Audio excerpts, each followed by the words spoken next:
Good afternoon, all. This is a prospective study for the minimally invasive treatment for the posterior cruciate ligament tibial avulsion fracture. So, as you know, PCL is play vital role in maintaining the knee stability. It is a primary restraint for preventing the posterior subluxation of the tibia. So, its deficiency not only lead to the instability, it affects the patellofemoral joint incongruity and lead to the patellofemoral osteoarthritis. So, it is very important for the stability as well as to prevent the patellofemoral osteoarthritis in future.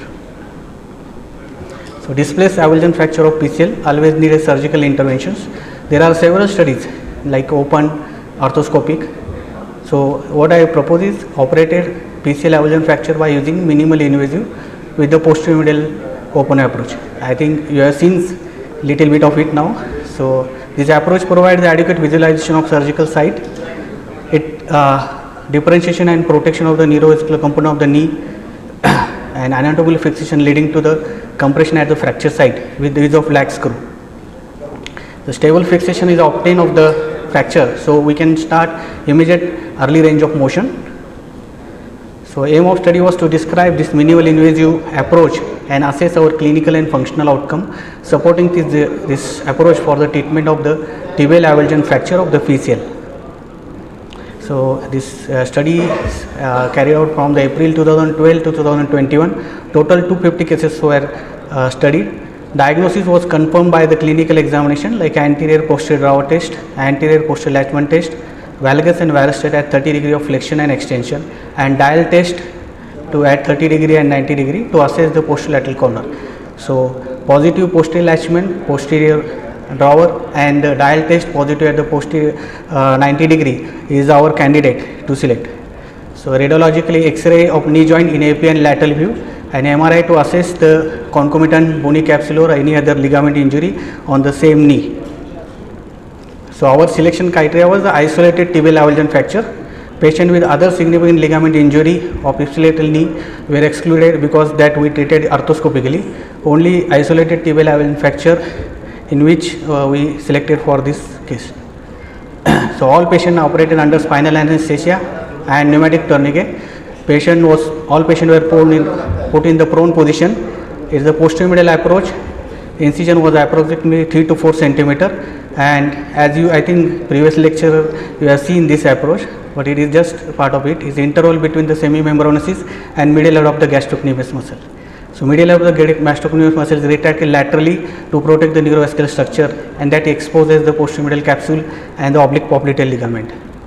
So, this is the approach. You can see the interval is between the semimembranous and the medial head of the gastrocnemius muscles. You just retract the medial head of gastrocnemius muscle and you can protect the popliteus artery and all that. You need not to see that in your views. So, if you retracted this, as we know that PCL is inserted 2 centimeter below the articular joint. So, you can directly expose the fracture fragment and you can fix with the suitable implant. So, this approach avoids dissection of the neurovascular structures. Fracture fragment is exposed directly, and depending upon the size of the fragment, either 4 mm or 6.5 mm cancellous cannulated screw was used. So, patient was average duration was 4 days in hospitalization, and physiotherapy was achieved to wider range of motion to get the quadriceps strengthening and increase mobility. Passive knee bending was started on day 1, avoid active hamstring for 6 weeks, non-weight bearing walking for 6 weeks, and knee brace was used for 10 weeks, and active knee bending was started after 6 weeks. Clinical radiological follow-up was at 2 weeks, 6 weeks, 3 months and 6 months, and sports activity was allowed after 6 months. So, you can see the PCL you can see the AP and lateral view. In AP also you can see the just below the 2 centimeter below the articular line you can see some defect, and lateral you can see the fragment which is displaced superiorly.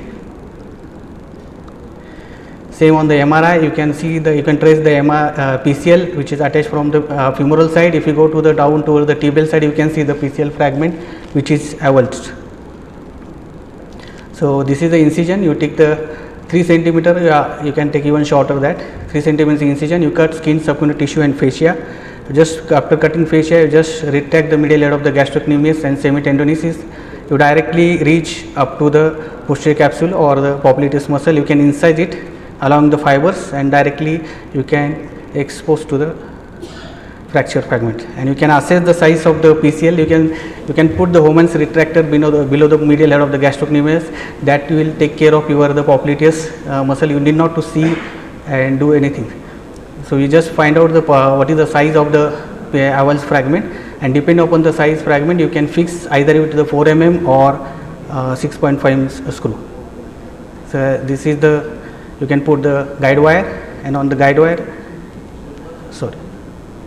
this is the, you can put the CC screw.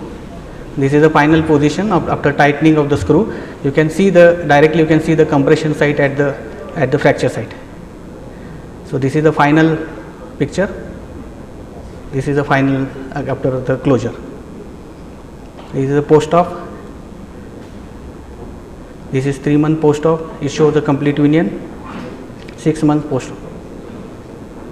One more patient, you can see the small fragment. It is avulge and displaced on the superiorly. So again, post-op X-ray, you can, in this case I used the 4 mm CC because the size of the fragment was small. And this is a 3 month post-op. This is 6 months post-op. So total patients were 250 and 190 of that male are more prone and females were 60, and the main duration of surgery, they were operated within 4 to 5 days, and main duration of surgery was 45 minutes. Average follow-up for the 6 months. Right side was more seen in my case. Follow-up for the 6 months. All patients showed the complete union and full range of motion were achieved in all patients.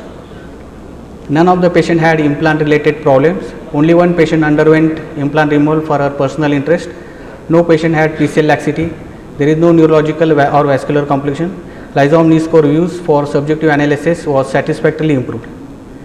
So on discussion point, this is very minimally even though it is minimally invasive approach, you get the adequate exposure of the posterior capsule and PCL avulsion fragment. There is no need for identification or manipulation of neurovascular structure. So it reduces operative time, no division of gastrocnemius muscle, hence no weakness. It enhances the placement of lag screw of suitable size and gives a good stable fixation and early mobility. Difficulty, it required prone position. If the patient is having ipsilateral knee problem, in that case again you have to make the supine for the arthroscopy procedure. So in that case I preferred arthroscopically fixation of ACL and PCL, but for the isolated tibial avulsion fracture I will recommend this technique because it saves the time and economically is also very good. So thank you.